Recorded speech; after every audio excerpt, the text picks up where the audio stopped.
Ladies and gentlemen, welcome to another edition of How Did This Get Booked? I, of course, am your host, Jake Manning, and I am a veteran of the professional wrestling business for over a decade. I've held every single job except selling popcorn.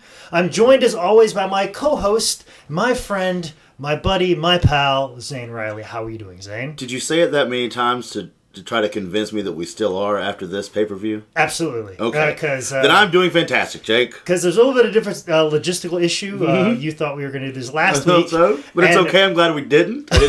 I didn't finish it last week, so it's even better that we didn't. I did get a message at 3 a.m. that basically said, we are no longer friends anymore. So I felt that was a whole myriad of things, but I didn't realize you were talking about specifically the show. Because, until you watched it. Yes. Because then I got one that said, you're right, it's the shits.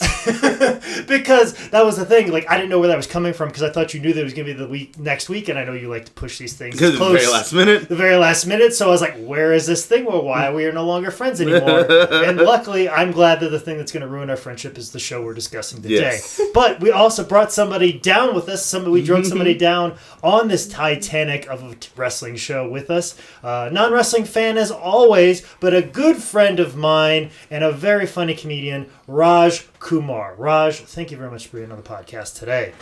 Thanks for having me on the show. I'm excited to talk about wrestling. I think this amazing art of sports and entertainment, which I haven't watched in last 20 years. Let's let you obviously you understand where we're going now, because usually this is the time where I ask people like what was their exposure to professional wrestling before I made them watch this particular show. But I want to like even delve a little further. What's your background, Raj? Like, where did you grow up? Like, just give you a synopsis of who Raj Kumar is. So I was born and grew up in India. So when I say grew up, I was there till I was 27 years. Okay.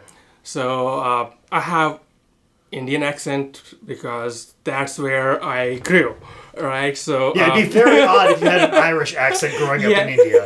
So yeah, so some people think, okay, maybe I'm making up accent and it will change. It doesn't change, as I think. This is not a gimmick. Yeah, it's inside me. I have tried to kind of Americanize my accent, but I can't. So I have given up right now. I just stay with who I am. So I grew up in India, and the only exposure to wrestling I had never watched full game. I had watched some clips, which they show in India, and at that time it was like probably in 90s or before that. They used to call it WWF. Yes. And we'll watch some clips, and during like 91 to 95, around that time, it became a little bit of popular.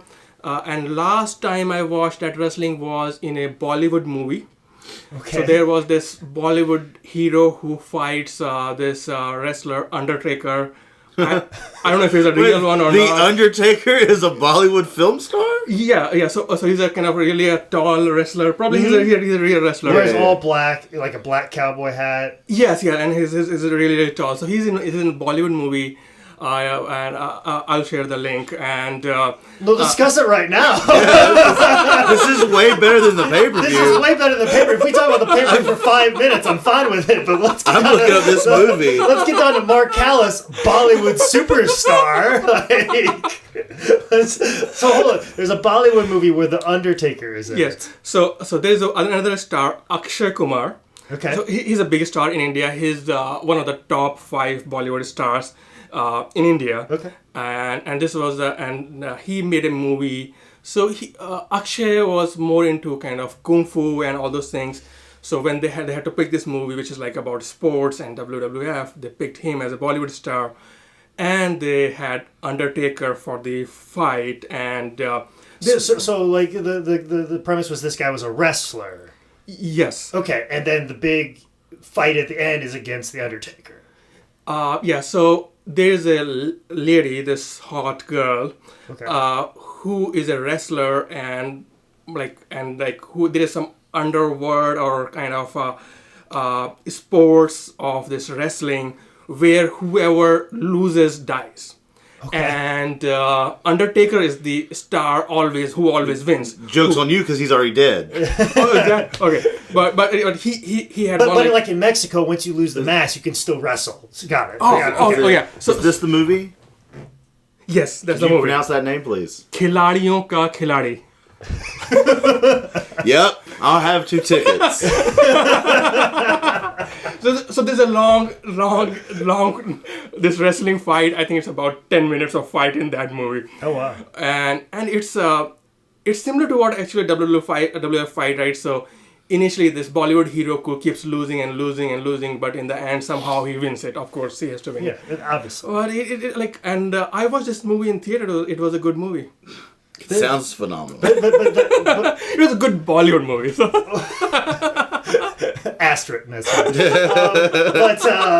Well, what made you possessed to watch that movie? Were you just like, I remember watching wrestling in some clip format. Like, is that why? Or is it like, you know what, I'm just going to watch whatever. Yeah, so sometimes they will show this in TV. Like, I had not watched in long sitting, but I had watched some smaller games.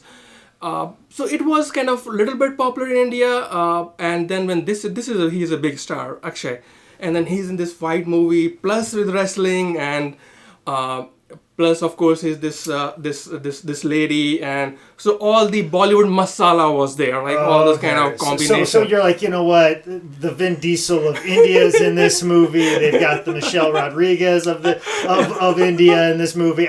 They're my favorites, so I'm just gonna go see it. What? This guy's dead? Okay, all right. He walks the top rope. Yeah, okay, I gotcha. So, done some research real quickly. That's why Zane was so quiet there. Yes, good news, bad news. Good news, the 5th highest grossing movie of 1996. Okay. Period. Of all the movies in all the world. Oh, in all the world? Yes, 5th highest grossing movie of the year, 96. Also, based on Jean-Claude Van Damme's Lionheart. Okay.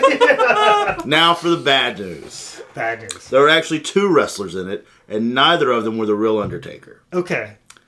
Bryan Adams played Crush, played himself basically in the movie, and Brian Lee played the Undertaker. Oh, okay. All right.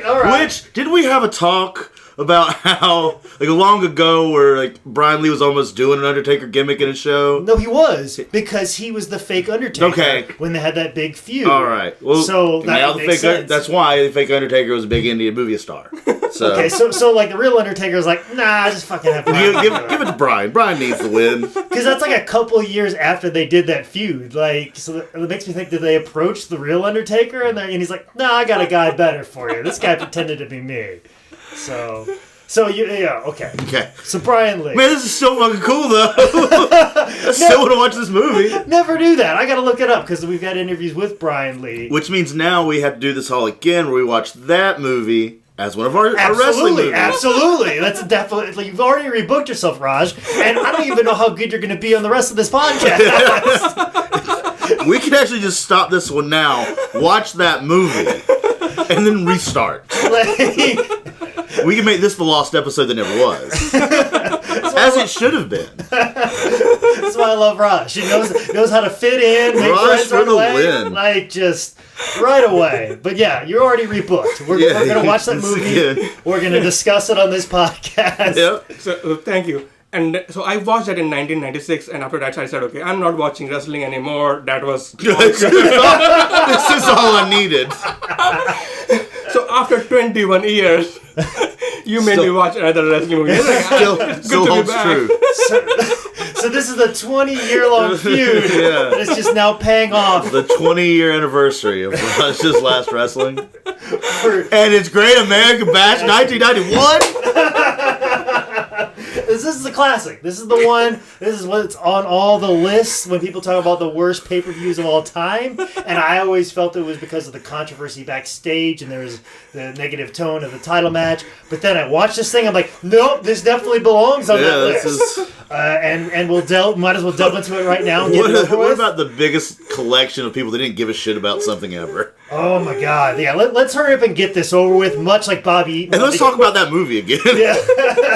Let's get this over with. Much like Bobby Eaton wanted to get the scaffold match over with. How can we do that? P and News was all about it, though. Oh yeah, he was all about it. But let me give the particulars right at the top, like I always do with the show we are discussing, is WCW Great American Bash 1991, which took place on July 14th, 1991 in the Baltimore Arena in Baltimore, Maryland. The attendance for the show was 9,320 people, which is considerably down from the year before in 1990 when it was 14,000, and also the year before in 1989 it was 14,500.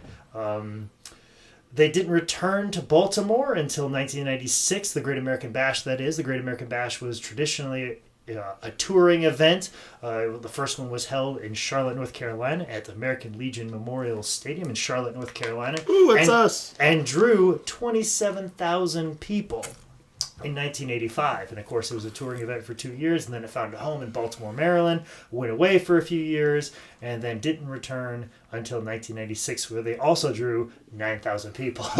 So and a damn thing changed. That's very, very true. This pay-per-view was originally advertised as Legend versus Legacy, Ric Flair versus Lex Luger. I'm sure we'll discuss that, why that did happen sometime later down the road when we talk about the card. But let's just jump right into the main show itself. Also, I should note that the dark match for the event was Junkyard Dog versus Black Bart is how we open this thing up. For 13 fucking minutes. Yes. Which I would have much rather seen that match than all of these matches. Well, definitely match number one, the Capture the Flag scaffold match, which they added the stipulation for the capture the flag element to it when everybody refused to take the bump off the scaffold.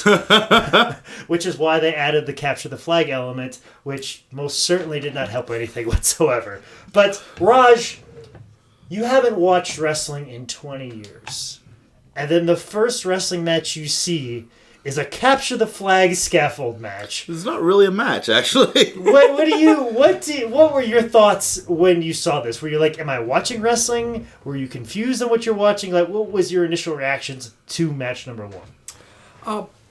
And even before match number one, I was kind of amazed by the excitement how this started, right? And commentators, right? And I haven't, like, this is kind of I was watching after a long time, especially in this format. So commentators, I started enjoying them, kind of how they were doing it, and it was the first match. I was thinking they will start wrestling and kind of in that, and then they have this stage and flag, and I see that the people who are kind of thinner, they are struggling and all those things, and the heaviest guy there, he was very stable. He was He's ready to do a cartwheel. Yeah, he seemed to be the most comfortable up there because he cared the less about his body, I'm guessing. Like, and as far as I've heard, still kind of the same way. Living in England, doing all the camps and the tours. Yeah. So I thought, okay, the more heavier you are, the more stable you are on that. Maybe it doesn't something wobble back and forth at that point. Yeah, maybe some gravity has to do something to do with it. Yeah, the plank on this thing looked dangerous as all could be. Like, this is, I just watching it, I'm like, fuck this match. Fuck this match. And I like the part where that, where this girl gives that pepper spray. Yeah, the hairspray type thing. Hairspray kind of thing. I was like, can you do that? Yeah. Because I didn't know that you can give the extra those elements, right? So, okay, can you do that? Okay, is it really a fight? I don't think anybody knew. No. I don't think.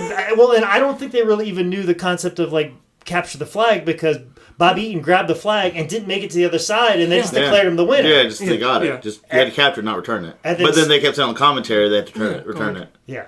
So, and I love how, like, nobody wanted to take the bump, but Terry Taylor was gracious enough to, like, climb his way down, get his feet on the top rope, and then take a bump off. And figured that was good enough. Yeah. I Thanks, love that. TT. Yeah, I love that. But the participants of the match, of course, PM News and Bobby Eaton versus Stunning Steve Austin and Terry Taylor. Zane, what were your thoughts on this match? This is like my favorite part is when, like, you would think PM News would have the better advantage since he could just kind of steamroll through these guys. Mm-hmm. There's just the one point where they're on like the hill end, and Bobby's just behind P and News with his hands on him, just kind of pushing him. And then he gets the flag. He's like, "Fuck this! I'm done. I don't want to be up here anymore. I'm going. I'm out." I just love Bobby's demeanor because he's been in. He was in the original scaffold matches, and he's just like, all right, I'm up here again. Fuck this. Still hate it. Don't want to do it. Know this is boring. Fuck it. Like that's just his whole demeanor, and I don't blame him. I don't blame him because this is how we start a big pay-per-view, and also too, they have to take the whole thing down. Yeah. Some scaffold matches, when you put them up, people have to wrestle around it the rest of the night. No, they're going to take the time to take the whole thing down. Yeah. So, any other thoughts about this match before we move on? Man, fuck this match. Yep, that's exactly my note. So didn't they go all the way down just to get the hairspray to come back up with the hairspray? I guess. Whatever, get out of here. Scaffold matches. I don't understand it. This is how we start. Like I said, this is Raj's first exposure to professional wrestling in 20 years. Is this scaffold? Is this? And it doesn't get any better. and he gets his hair sprayed and doesn't even win. So I said, okay. Yeah, it didn't even work out. You were useless. So. Way to go, bitch. Which I think was in Stone Cold's divorce settlement with Lady Blossom. If I'm not mistaken. They go to an interview with Eric Bischoff with Paul E. and Arn Anderson, who is surprisingly blonde for no reason, much like Tony Schiavone. I think he was just extra tan that day and everything looked blonde on him. That's the thing. Like, Tony Schiavone and Arn, blonde. I've never really seen them. Tony Schiavone looked like a real shitty Bob Keller at the moment. For those of you who know about exactly. You would have laughed as hard as I did. Exactly. But for those of you who don't, you have no help right now. You're okay. It's okay. It's okay. It's okay. But they're doing this basically to kill time because they're taking down the scaffold because, that was well worth it. Yeah, of course. I can just imagine the people taking it down going, that was well worth it. That match lasted 6 minutes. Yeah. I bet putting that scaffold took like half an hour to put it up there. Yeah. To get it like lined up and center. Try to take it down kind of quick. Yeah. But I think they probably raised some of it to the ceiling. Put it up, bullshit. Yep. Maybe that's why they had that as a first game or first match. Yeah, that's definitely why they did that for sure. But you'd think they'd like, hey, let's just put like one match in there and then we'll do the scaffold match and then we'll take it down. But I guess they felt like the 13-minute dark match was good enough. Just too much. Unless during that match they were actually constructing. That would have been even more. That'd be fucking awesome. This match would be fantastic if that was the situation. Maybe that was explaining why Junkyard Dog and Black Bart went 13 minutes. Exactly. They had to build this fucking scaffold. Which also, too, the plank that they were walking on looked like, the entranceway pieces that you would see at a lot of indie shows. Like, they just, screwed those together and then put plywood on top of it. That's exactly what the plank looked like. See, if anybody was on Ring Crew at Great American Bash 1991 and has any answers or insight... Oh, I'd much rather talk to anybody else than even the participants of the card. I want to talk to the Ring Crew guys, the guys that set up a lot of these. I'm not trying to interview Tom Zink anytime soon. No, definitely not. I want to talk to the guy that set up the scaffold in American Bash 1991, for sure. Let's keep this moving right along. We'll get into match number 2, which contains the Diamond Stud with Diamond Dallas Page versus Z-Man Tom Zink. This is the look of the Diamond Stud that got him the job at WWF. For a long time, he looked like Magnum TA, and then all of a sudden he darked his hair. He had this new look. This is the look that got him hired, and if he wasn't signed to WCW at this point, he would have been working for WWF at the time. So basically, he's just there to ride out his contract. Just trying to make a little bit of money before I go to the show. But looked fantastic. Like $1 million hairs. This is probably a bit much more proper wrestling match. Raj, what were your thoughts on match number 2? I was just enjoying how each match was different. Yes. And how, and I was just starting to watch all this in a sequence, and how personality of each wrestler was different. And I think that made kind of every game interesting for me. And although we said we were talking about it was kind of complex to put it, but what I was enjoying was like every match was in kind of some kind of different format, and then each wrestler has a different personality. So, I just kind of enjoyed that transition. Mm-hmm. But what were your thoughts on the Diamond Stud? Did you enjoy him? Yeah, it's good, and like I was enjoying that kind of other part of wrestling I enjoy is, okay, how many times like you guys fall and get up? right. I'm like, yeah, like there's some life lesson here. We're motivational posters. Just waiting to... You guys fall down so much. You keep getting up. Keep get up and fight and win it. It's not inspirational, it's sad. Think about that. Think about that way, people. It's sometimes more guts than brains, as they would say about Shawn Michaels. And also, right, so it's also kind of a lot of value for the audience watching, because if you go to some boxing match and someone gets knocked out in 10 seconds, then what's the fun for audience, right? Here you get value of your money. That is, unless it's a Goldberg match. So the lady that got called in to take off old Scott Hall's pants, she sure got her money's worth. That's for sure. Couldn't get them off proper, which says a lot about her. But I mean, it would have been real awesome if Diamond Dallas Page would have ended up taking off his pants for him. Could have been breaking boundaries back in '91. For sure. But what do you think about this match, Zane? I feel like this match looks like every Southern main event in every National Guard armory. Like, you could have seen this match in Fayetteville, North Carolina in 2006, or even now. Right now. Oh, yeah. In, like, Kings Mountain. Like, yeah, but...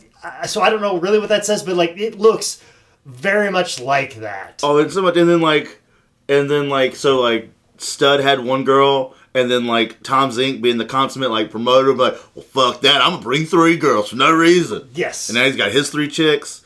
I can never take any match with the Z-Man seriously. So, whatever. My biggest thing was just thinking that this guy's going to be Razor Ramon one day. Yeah. And then he's going to come right back and take this company over in a couple years. And then with the match that follows, same thing. Here's Kevin Nash. But both of them are early on the card. Doing shit gimmicks, and they'll be back one day just to run this fucking place. Exactly, they're they're basically low level guys. Nobody's thinking that much about them. Probably people don't like wrestling them because they're very new and they're just kind of figuring it out. You know, they probably see them as muscleheads and they don't want to give them anything. But yeah, think about it. You have Stone Cold Steve Austin, Razor Ramon, and then Kevin Nash Diesel. 1, 2, 3 on this pay-per-view. Mind-blowing knowing that right now. And then, it's like watching, because you know where they go, and so it's like watching Gotham now. Yeah. And the whole time you're watching Bruce, this is going to be fucking Batman one day. Yeah.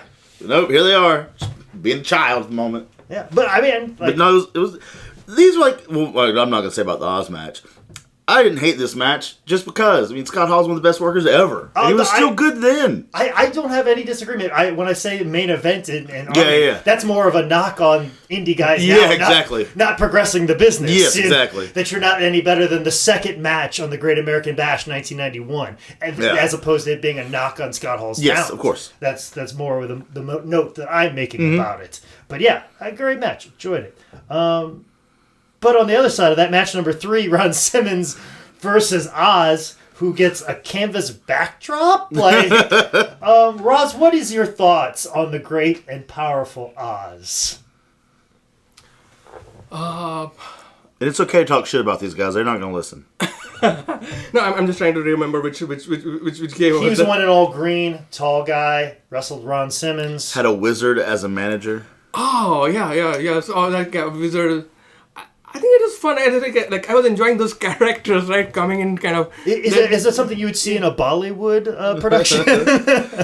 you were... Yeah, sure. Is there a Bollywood Lord of the Rings out there that we can pick up exactly. on? That would definitely be a Bollywood Lord of the Rings. Yeah, and exactly, it was like that. Okay, so many twists and turns, like Bollywood movie. I was like... And there were kind of different ladies out there, which was kind of bringing a different chemistry, like one with pepper spray, and I think we'll talk about the next one where the one had a computer, right? I think it was the next game. So, so it was I was just enjoying the visuals. So, exactly, it was a lot to take in for sure. I do love how my buddy Kevin Nash is very much like me. Waits till his body breaks down to get in shape. Very young man, but he is in far better shape now than he is at this moment in time. He's jacked right now, but obviously this is very early in his career. A couple boring chants that were very loudly during this match. I don't think he worked very well with Ron Simmons, but also too, I think Ron was very new to the business. So there was a couple miscues and weirdness to it. But like I said, it's weird to see, like, he's going to come back and basically run this company. Yeah, exactly. You know, like, it's just very interesting to see. So anything else you have to say about this match? I hated the Merlin kid. Merlin the Wizard. It was so weird. Why couldn't it have just been Kevin Sullivan? Like, why couldn't without the mask? Yeah, I agree. Why couldn't it be? Old Super Shredder. Fucking shit up. But moving right along, we get the WCW Top 10, and then it just kind of makes note of, like, 4 of the people in the Top 10 have their biggest runs ahead of them in the WWF. You have Ron Simmons, Austin, the Diamond Stud, and El Gigante also as well. Oh, God. I want to throw that in there, too. Don't. I'm going to take it right back out. Usually I'm going to pick it up and I'll put it out the door. But moving around, keeping very quickly through this thing, match number 4, Richard Morton versus Robert Gibson. Of course, this is the match where Alexander York comes out with a computer, which is about the size of an iPad. Yeah. Even though computers at this time are the size of a wrestling ring. Yeah. So for a long time I started wondering, okay, what is it? Is it calculator or is it a laptop? Then I was thinking, okay, how can it be laptop? If it was 1991. Yeah. Then this commentator said, okay, it was a computer. I said, okay, yeah. And then looked like she was calculating and she was kind of taking notes. What are you doing? Taking notes, giving notes, and that's where he was targeting this leg, and then I think commentator talked about it that. Computer will tell you that this part of this wrestler is injured, so that's why he was targeting, because he has that information, but he didn't know how much, so he didn't know how long he has to kind of hit it. But computer told them that if he continues to target that, he's going to win. I love how Raj just bought into the entire premise of the York Foundation. He's like, heard it once, got it, no problem. Jesus, I'm resold in the match. Actually, I didn't, because honestly, this is my favorite match on the card. Yeah, just because I just love Ricky and Robert so much, or Richard and Robert, whatever you want to say. Well, it's a grudge match. It's fun. Yeah, and they're great workers, and I'm okay with this one being 17 minutes. Yeah. But I did not pick up on that bit of knowledge. I guess because fuck me, and but that is great to know. Like that Shivani is really trying to put over the fact that this computer knows everything. and I like how Raj is like, he's like, well, I mean, it's 1991, computers weren't that small, but he's like, well, she punched a couple numbers in, so I just bought into the fact that this computer worked. Yeah. Who the fuck am I to argue? They wouldn't put you on TV if it wasn't real.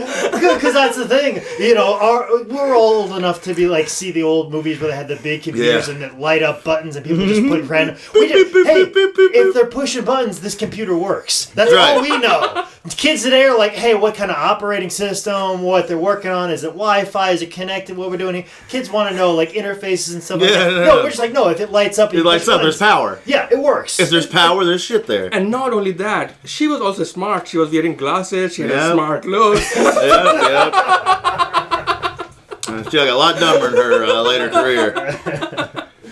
This is true, but yes, good match. Yeah, best one. Yeah, that's the thing. It's like, okay, good. We get to something now. At this point in time, like, okay, like, I can kind of forgive the scaffold match, and everything else is fine, very very passable, and we slowly slip down. But also too, I think this next match is kind of takes it up a notch as well. Match number 5, which is the Fabulous Freebirds with Bad Street taking on the Young Pistols and Dustin Rhodes. This is the 6-man match. Raj, what were your thoughts on this match? Yeah, so it was interesting to watch that 6 players match, and that's the first time I said, okay, like wrestling is like porn. Usually it's between 2 people, but sometimes there can be 3, 4, or 6. You can group it up. So, but yeah, I think it was fun to see that many players fighting, and I said like every game was different, every match was different, and I was enjoying the different variety and how they were playing as a team and kind of all those variations. So I liked it. I enjoyed it. Yeah, I think the beginning is awesome. Yeah. I'm probably going to steal a couple spots from this match. Oh, for sure. I was already talking about how it was after one of Might have been Michael Hayes, like, eliminated a guy, and the other pistol came in, and he accidentally backdropped him over, like, on accident. Mm-hmm. And they disqualified him. Mm-hmm. Because he went over the top rope. Like, we do over-the-top rope disqualifications in Hubert. I'm going to definitely use that in, like, a multi-man situation. Yeah. That was awesome. I think this came together well. It was great. Very entertaining. I thought Tracy Smothers was about to murder himself on that flying shoulder tackle. Because he looked like he went more head first than anything, and then just ate shit in the canvas. Oh, and also the part where he was going to chop Michael Hayes, and he was kind of missing him for some reason. And then Michael Hayes just punched him, and you could hear that sickening thud when somebody hits you for real in the nose. Wow. And wow. That was enjoyable as well. And this was the first match when we noticed, okay, I was thinking, okay, is the referee drunk? I don't know. Like, he was kind of moving in a way that, okay, I don't know if he was drunk or tired or... but he missed everything, and you're because that's the common person's perspective is like, why is this referee so bad? So that was something you definitely picked up on. I don't remember Big Daddy Dink at all. Oliver Humperdinck, you know? No, man, not as this iteration of him. Okay. And I didn't remember Brad Street either. I had to look him up, and then realize it was Brad Armstrong. Yeah, well, that's the thing. Like, Brad Armstrong is fantastic. Is Bad Street better than Brad Armstrong? Oh, of course. Oh, like Bad Street, fun to watch. Yeah. Just I could have seen like a far longer run of Brad Armstrong as Bad Street, because just the dancing and the goofing around, that was fun. This is the beginning of a little run of extremely good talent under hoods for no reason, or extremely good talent doing gimmicks for no reason. Yeah. So we get this, and then that goes to Yellow Dog, and then Big Josh. Yeah, it leads to like a whole bunch of other stuff. But before we get to the next match, Bulldog into a dropkick combo to finish this whole thing off with Dustin. Great. Love every bit of these last two matches for sure. Oh yeah, of course. So we just started there, or we could actually just gone in reverse, and these would be the main events. It'd be fantastic. Or if we could have just gone right to the main event, I would have been fine with, because you mean the 2-minute one? Yeah, I'm ready. Well, I meant the title match. Yeah. But yeah, like we could cut out a few of these, and I think we're getting to that point where we could. Oh yeah. We did not need 13 matches today. That is for sure. But let's get to match number 6, which is a bounty match with Yellow Dog versus Johnny B. Bad with Teddy Long, who is wearing a belt around his suit. Just to let you know. Oh, yeah. Teddy Long does what he wants, playa. What are your thoughts on this match, Raj? This is the guy who looked like Little Richard. Yeah, so I think what I enjoyed that game is like Johnny B. Bad. He was wearing that piano robe, right? He's kind of dancing, and again, right, all my notes are mostly non-wrestling notes. All my observations are all kind of non-wrestling observations. So, so like I like how he came and dancing, and I thought, okay, is it Bollywood movie? Yes. Okay. All right. But did you enjoy him? Like, I like him as characters, flamboyance. Like, is that something? Yeah. Was that something that gravitated towards you when watching the show? Like, I like the big characters. Yes, yeah. Like that's like kind of I was attracted to kind of characters. Like, he has a great personality and character, and he was there wrestling but also having fun. And the another part was Yellow Dog. He's kind of masked, and it was. Right, that no one has seen him, and there's a bounty kind of on his face, whoever takes out his mask, and at that moment, okay, so he has to win it if he doesn't want, if he wants to kind of continue to be hidden, because they were up for it to remove his mask. Mm-hmm. So and in the end he won. So I think I was glad no one knows his face till now. You were really concerned about this possibly being Brian Pillman, and he could be out of job if he's demasked.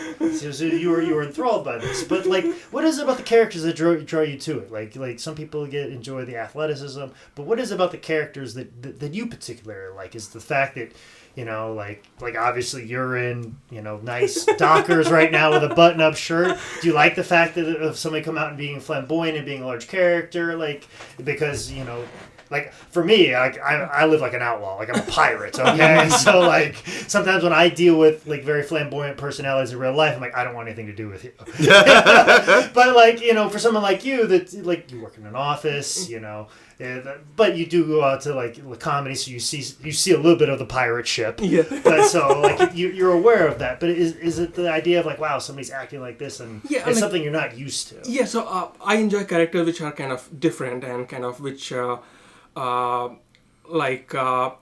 me, right? Usually, Yes. right? So which are not me, and that's why when I kind of talk about comedy, it's mostly kind of all the kind of separate stuff. I want to be someone else. So all these characters had a very kind of whatever they were doing, they are kind of coming very strong in that. Like, okay, so Bad Dog, for example, if he has piano, he's dancing, he's doing music, he's having fun. It's kind of like full thing is not kind of like okay, just he was full into character, and that's what I liked. And not only him, like most of the wrestlers there, they were. Who they were, they had all the kind of strong stuff. So I don't have any kind of one favorite character, but I think I liked everyone in a different format because I like that variety of stuff. Because you're not going to see somebody like Johnny B. Bad walking down the street, and if you do, you want to know his deal. Yeah. Why are you that way? Yeah. So that's the thing that you enjoy about it. Is it's different. It's not your norm. It's not something that you're going to see on a regular basis. Where I would probably see Johnny Big Bad walk into our office. And like, get out of here. So Get out of here, Mark. is he always like that, even outside wrestling ring? Probably not. No, later in life, later in his career, he was doing something completely different. Yes. But yeah. Never as good as that, though. No, this is true. It definitely didn't have gear as good as this with trunks that had fringe that made it look like he was wearing a thong. Yeah, oh yeah. So, I'm in. I want it. I need that in my let's life. make note of that. Thong fringe. Sold. Anything else to say about this match before we move on? No, it's good. Okay. Was Next thing. there a reason? Like, I didn't really see a whole lot of the backstory. I don't know if I was... I'm not sure at what part, if I was a WWF kid at this time or if I was still WCW or whatever. But, was there a reason that Brian Pillman was wearing a hood other than the fact that to have an angle where he wasn't Brian Pillman? I think the situation was he lost a loser leave. I think he was suspended for 30 days or 60 days. Then all of a sudden, Yellow Dog pops up, and the stipulation, if he's exposed, then he's fired. He's violated his suspension, therefore he's fired. Gotcha. That was the stipulation of that. Which Yellow Dog is just a repeat of something they did in Florida with Barry Windham, if I'm not mistaken. Same situation as well. It's Dusty remixing some things that have worked in the past. Which Dusty also did, didn't he? Wasn't he Midnight Rider or something? Yes, exactly. So he's done that incarnation of that gimmick a ton of times, which is something that was done a lot in professional wrestling. Heck, even as long ago as just a few years ago on SmackDown when Kurt Angle and Edge with the shaving of the head, very similar to what happened in World Class with Buddy Jack Roberts. Yeah. Which probably Michael Hayes had something to do with. There you go. So. But since we're talking about wrestling cliches, we need to talk about the wrestling cliche of the backstage announcer sneaking into the women's locker room, which happens a lot in professional wrestling. Even in the XFL, it happens. This shit wouldn't get over in 2017. Yeah, like that's the thing. Like, in North Carolina, we're so worried about rapists get coming into the bathroom and posing as trans women. Should we be more worried about wrestling backstage announcers sneaking into restrooms? Like rapists becoming announcers. Yes. Who then sneak into who actually was accused of some sexual indiscretions, if I'm not mistaken. Yeah, so.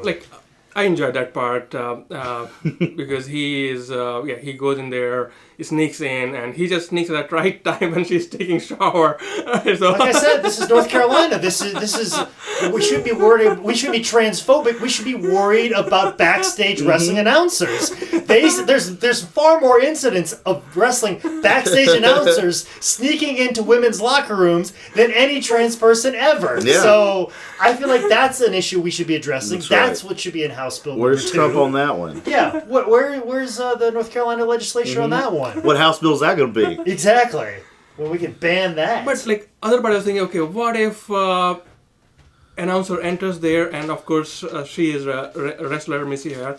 Probably it might be fun to watch that one time some wrestler beats up this announcer. Right? Yeah. She just beats the shit out of him for, you shouldn't be in here. Hey, it was funny when Larry Zbyszko did it to him a few years later. So, that was fun.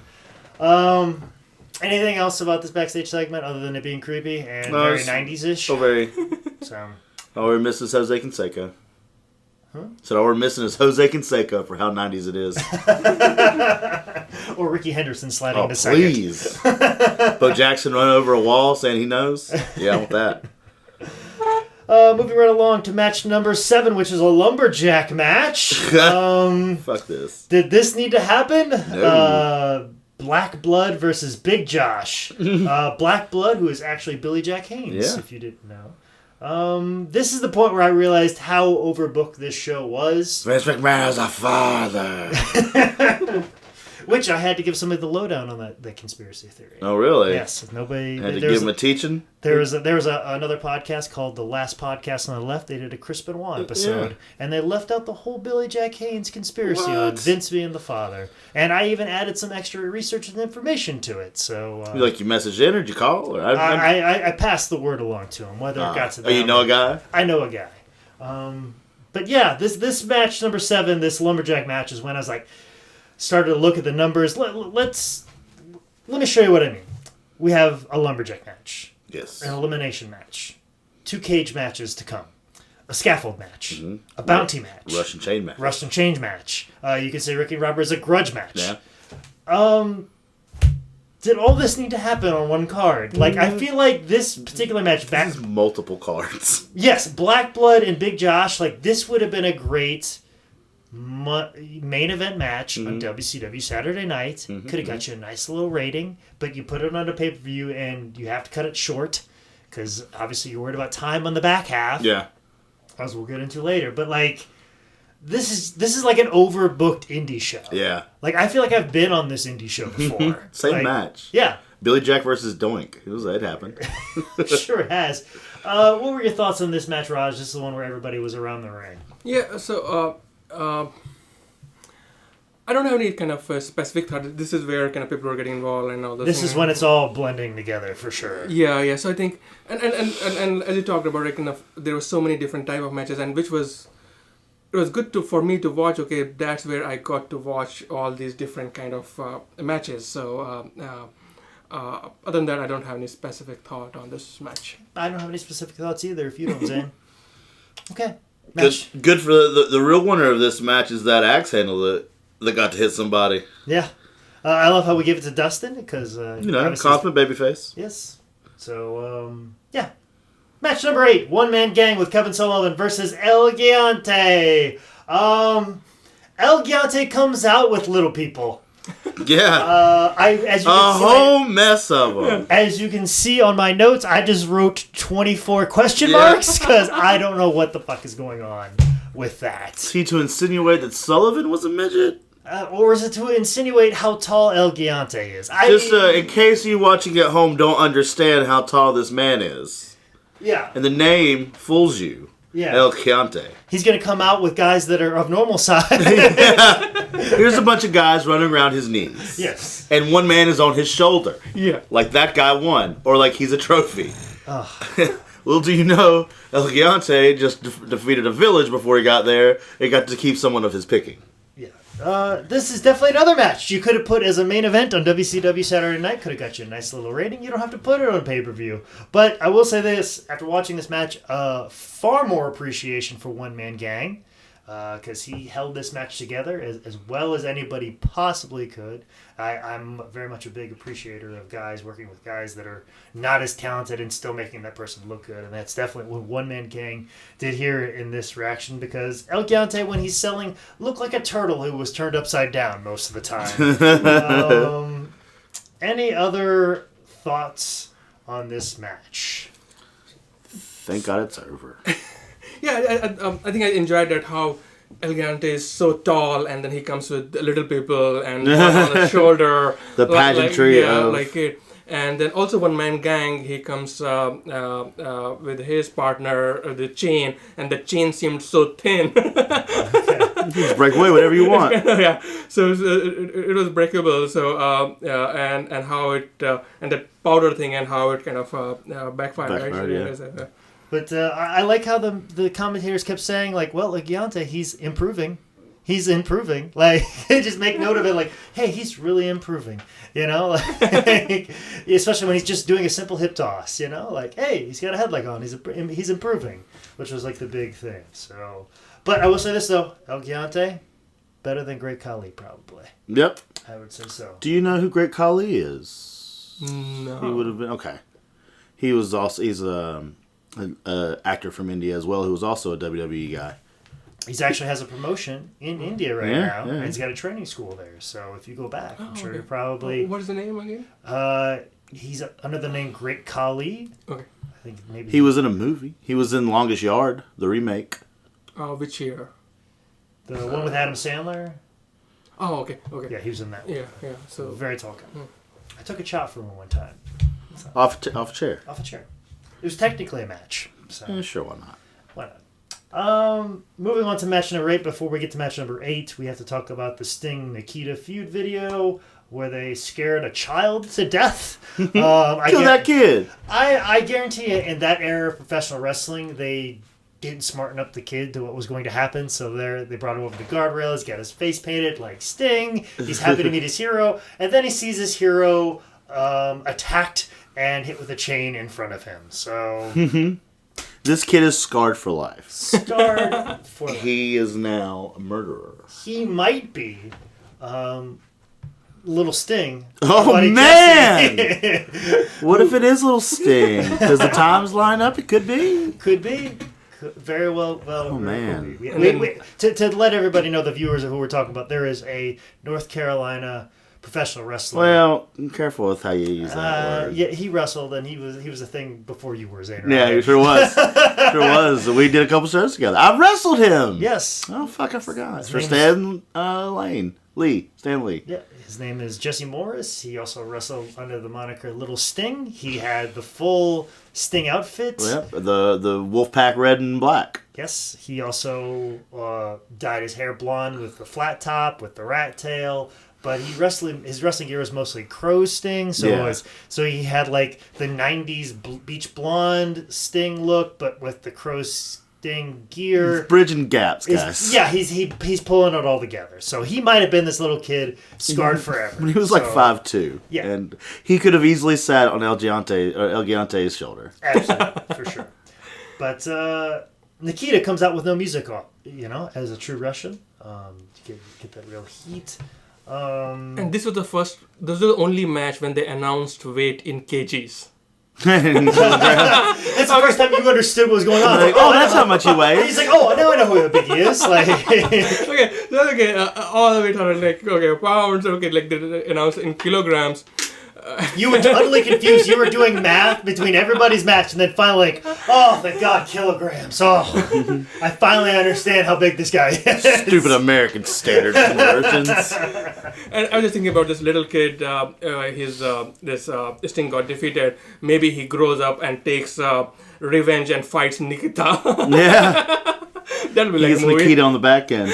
Hence why our buddy Little Sting follows Nikita around. Oh, Maybe man. he's waiting for his opportune time to attack Nikita. Yeah. So it'd be like revenge match after 20 years. And it's like, what if like Little Sting told Nikita about it, and Nikita was like, "Oh yeah, man, that was a great time. Sting was so great." And then Jesse's just like, "Oh yeah," and he's just waiting for his right time. Like, he's still really deeply hurt and offended by it. Yeah, because he doesn't appreciate that Nikita is just kind of blowing it off like it wasn't anything, because he knows Sting really meant it. Oh yeah, and anybody that like to let people know, like Little Sting, not altogether there mentally. Definitely could snap one day and murder somebody. Yeah. And so maybe, and he does a lot of stuff for Nikita, is very close to Nikita. I'm just saying, if Nikita Koloff is reported dead and there's a very auspicious circumstances around his death, I'm just saying, our theory may be... Talk to Jesse first. You talk to Jesse first. And listen to this podcast, and you have all the information you need to convince. Or likewise, if something happens to Sting and someone cuts off his face, it's definitely. He would also have that. That's definitely gonna be a Mark David Chapman situation. Say, I love you, John Lennon. That's how that's gonna go. Just put it out there, guys. If Sting or Nikita Koloff ends up dying sometime soon, I know who to point the finger at. Mm-hmm. But gotta say about this Russian chain match, I like the finish of this. Yeah. Good creative finish. It wasn't the typical Russian chain match finish where the babyface follows behind and tags him and then jumps over. But I like that Sting's move is the splash. He goes for the splash, but it knocked Nikita into the corner. Yeah. Good, creative, liked it, loved it. Mm-hmm. And still undefeated, Nikita Koloff. Yep, could have had this match happen right after the Freebirds match, and we'd be rolling right through, and we could just leave out all the rest. A couple of those matches gone. Maybe we look at this pay per view in a different light then, if we don't have those two matches on the card, because I feel like if this was a 6-match card, it's been fantastic. Yeah, moved right through, gave some people some more time. Give Rick an arm minute. Yeah, exactly. But we now have come time to the title match build-up, which we have to make a big patch job for the fact that Ric Flair isn't there, this is the legendary pay-per-view, which Ric Flair was supposed to be at, but because of disputes with Jim Herd, which led to his WWF run. Do you know the whole story on this, Zane? Just that he went, and then didn't tell him right when he was they wouldn't redo his deal, so he was like, "Fuck it, I'm going with the belt." Pretty much. Basically, he was taking the belt to WWE, and that's the thing that's the thing. I had to re-watch his shoot interview. I didn't have time to re-watch Flair's deposition interview where he talked about the belt. Because really the only information we have about this situation is pretty much Ric Flair. We can't talk to Jim Barnett. He'd probably be the next person to probably know about this. Or Jim Crockett himself. Jim Crockett Jr., that is. So, get the Ouija board out. Yeah. But basically the situation is Ric Flair was restructuring his deal. His deal was going to run up before this pay-per-view. He didn't want to put the belt on Lex. Mm-hmm. Well, he didn't have a problem with putting on Lex, but he didn't want to do 2 months' worth of work to build for a pay-per-view in hopes of getting a new contract or whatever. He just is like, listen, my contract expires here. I'm working without a deal right now. I have your belt. I'm not going to do 2 months of work so you can make a bunch of money off my hard work. Yeah. He even said nothing. He was going to gladly drop it to Barry Windham in Columbus, Georgia, just before this pay-per-view by about 2 weeks. He's like, hey, that would have been more than enough time for you to do whatever you need to do to promote this event. You would have time, as opposed to just kind of putting this match together, and we can keep the lineage going. But then in a conference call with Jim Herd and Jim Barnett, unpleasantries were exchanged. They said that Doug Dillinger was coming over to Flair's house to recollect the belt, and Flair's like, all right, well then give me my $25,000 check back, which for most people that don't know this, the NWA champion had to give a $25,000 security deposit for the belt. And every time that Flair lost the NWA title, they gave him back his check. Yep. And then every time he won it, he gave them back a check. So it was just basically they would keep it in a vault and however that would work out. And that's basically how it would go. But then when Flair tells the story, it does get a little funny because now we are in WCW era. Mm-hmm. And he's already lost it to several other people since then. I think Fujinami and Sting were some of the people, if I'm not mistaken. Because he had that whole switch with Fujinami, if I'm not mistaken, or was it? No, maybe he didn't switch it. I can't remember what it was, but there's a couple switches since it being WCW, and I don't think Sting paid $25,000 for a deposit, but then Sting got it, but then Flair got it back. So yeah, Flair's check may be in someone's safe, but then he was also saying you owe me interest on a check. Yeah. And really, shouldn't that just be money that never came out of his account? And it's almost like it's a deposit. I'm not gonna cash this check. As long as you don't fuck this up, I don't have to cash this. Exactly. So much like the Battle Royal check that Austin Idol had, you just hand me back the check, and then I don't cash this thing, and you don't lose $10,000 for a $10,000 Battle Royal. Joke's on you. Yeah, joke's on you. I'm gonna cash it. So that dispute, and then all of a sudden he called up Vince, and he took the belt to Vince, and they sued to get the belt back. But they commissioned for a new belt to be made. They didn't have it done in time for the show. So the belt that you see on this pay-per-view is actually a Florida Championship Florida Championship Wrestling belt, and Good they for just 'em. put a nameplate that said WCW over the front of it. That's why you don't see a clear shot of the belt, because they have to make a brand new belt. Which indie guys are still doing today with vinyl stickers over old WCW logos. Listen, I just had a conversation with somebody who was asking for a world title belt, and I suggested vinyl stickers. Vinyl stickers. And they're like, no, man, we want to do it right. Okay. Cool. You do that. All right, well, that'll be $500. Exactly. So that explains why we get the "We Want Flair" chants in the middle of this show, and I think that's a part of the early day CM Punk chants. Yes, this is very much proto CM Punk chants. But yeah, I think this is part of the reason why people dislike this pay-per-view so much, because they wanted to see Ric Flair on it. They didn't get Ric Flair. Yeah. But I mean, this match was perfectly fine. Although I don't know why it's a cage match, because they never used the cage once. Yeah. Nobody got bloody. They just had a regular match inside of a fucking cage. And then Harley Race comes out and says, "Now's the time." And then Lex Luger's like, "Oh yeah, I know how to do a pile driver," and then used the pile driver and won. You know, That's it. psychology. You know, I Story, brother. don't. All I'm saying is, I wish while I was having my 2-year losing streak, Harley Race would come out and say, "Now's the time," and I would just grab somebody and pile drive me, and I would just pile drive somebody. I probably would have ended my 2-year losing streak a lot earlier. A lot better, yeah. Because apparently that's the secret formula. You just have Harley Race come out and say, "Now's the time." You pile drive somebody, you win the world title. Oh, we should do that. Yeah. Next time we wrestle each other. Now's the time! Oh, shit. But yeah, anything you can say about this match, Raj?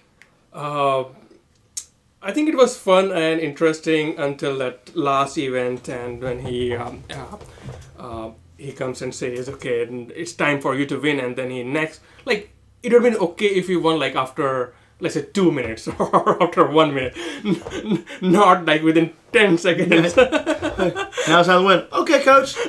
It's almost like the old legend of like Jim Crockett Promotions when Gene Anderson walks out and starts biting the pencil. Yeah. That's a sign to go home. The shittiest sign to go home is Harley Race coming out going, "Now it's time." Well, to go back on some of our previous episodes, Harley Race Yeah.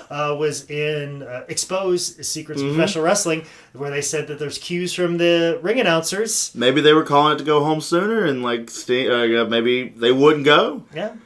Lex wanted to get his shit in. Now's the time, motherfucker. Yeah, because All right. apparently they were running out of time. On this Yeah, we pay-per-view. only got 2 minutes left for the main event. That's why we have a 2-minute main event. Which one is it? This is the main event. Exactly.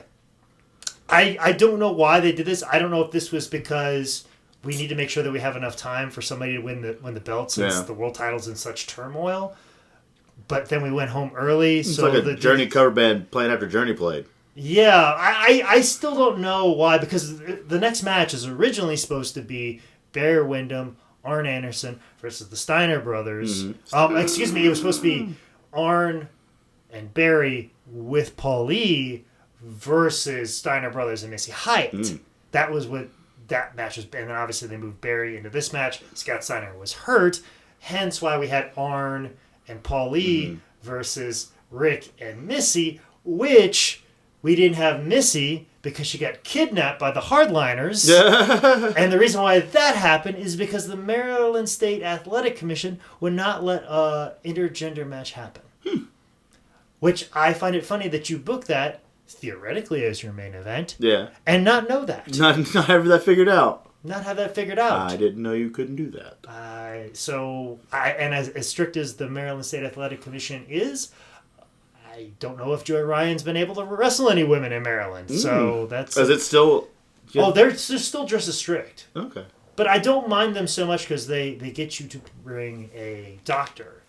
Like, I don't have a problem with state athletic commissions being a little bit strict, like asking for blood work or requiring you to have a doctor there. I don't necessarily have a problem with that because that's keeping the wrestlers safe. Yeah. If you're going to have a commission, do something that's going to help the wrestlers. Yeah. As opposed to the times that I've wrestled in West Virginia, got dropped on my head, and then I got to drive 4 hours back home.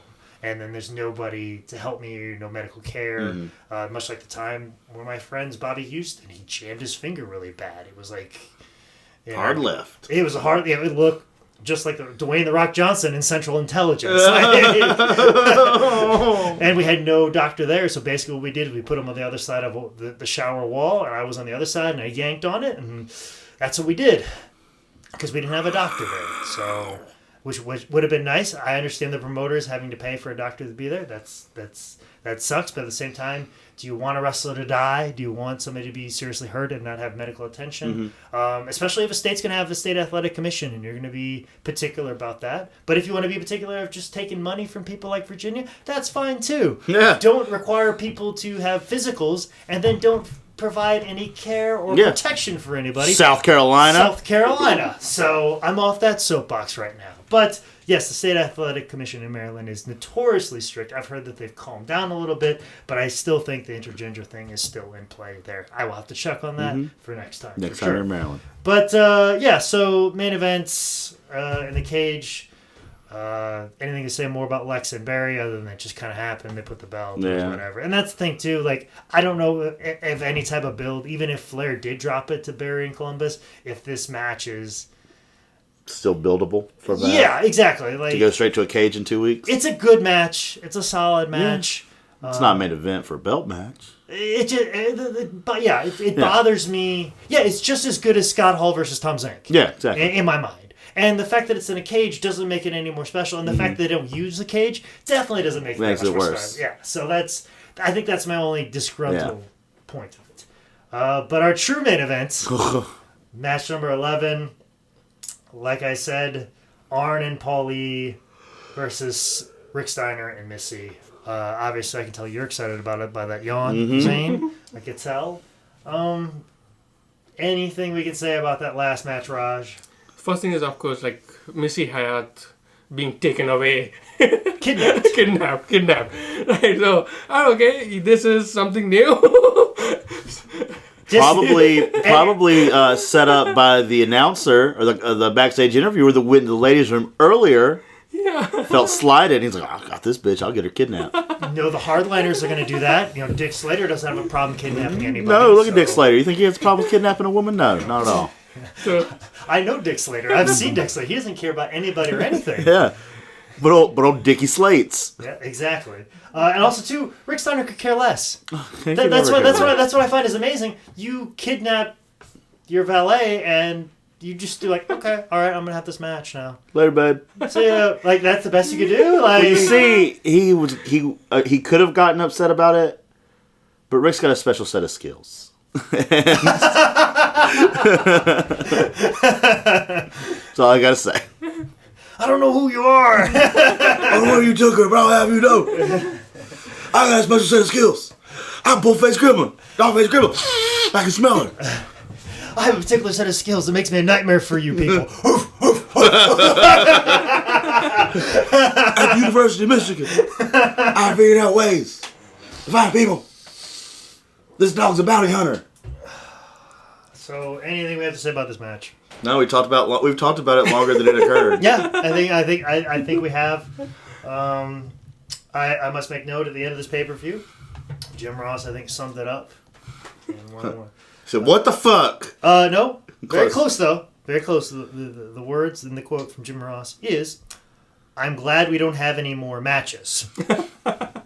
Now, I don't have any more matches because I'm not so sure we could scrape Paulie off the canvas, but I just wish... It stopped there. It stopped there. But at the same time, too, Jim Ross is an intelligent enough individual. Yeah. I think I know what he was saying. We know the intent. I think I know. He's smart enough to sneak a little joke or a little jab in there. He's a wordsmith for sure. I think he knew exactly what he was doing. At least I hope so. Yeah. I maybe give him too much We didn't credit. Just let that whiff by him. No, I did not whiff past me. Not for at sure. All. Anything we can say about this pay-per-view? Hey guys, we did it. So with a name like a Great American Bash, I was real remiss and upset that there wasn't fucking tons of fireworks and American flags and real bullshit cocky American paraphernalia. It just was a thing that happened in Maryland. Yep. That's kind of what this was. I think the year before where Sting wrestled Flair, I think there was. I remember there being one Great American Bash, or was it the Clash? It might have been the Great American Bash. He did the red, white, and blue face paint with the red, white, and blue tights. I want to believe that that's one, but I mean, obviously Flair and Sting wrestled several times, but I want to say that was the Great American Bash one. But yeah, and then the later ones in WCW, I remember them kind of being over the top a little bit more, and maybe a little bigger deals, or they make the Great American Bash more about summertime. Like actually, the Great American Bash came to the Quad Cities, which is an hour, away from where I grew up at the Mark in the Quad Cities, and it was definitely had the feel of like summertime, a little bit more Bash of the Beach-ish kind of feel to it. Like, hey, it's summertime, grill out, have fun, all those things. But yeah, not very over the top Great American Bash-ish. Maybe back in the day in like 85 or when it was a touring company, when they had David Allan Cole saying the N-word on stage. Maybe. We can only hope. We can only hope. Raj, what are your thoughts on the show?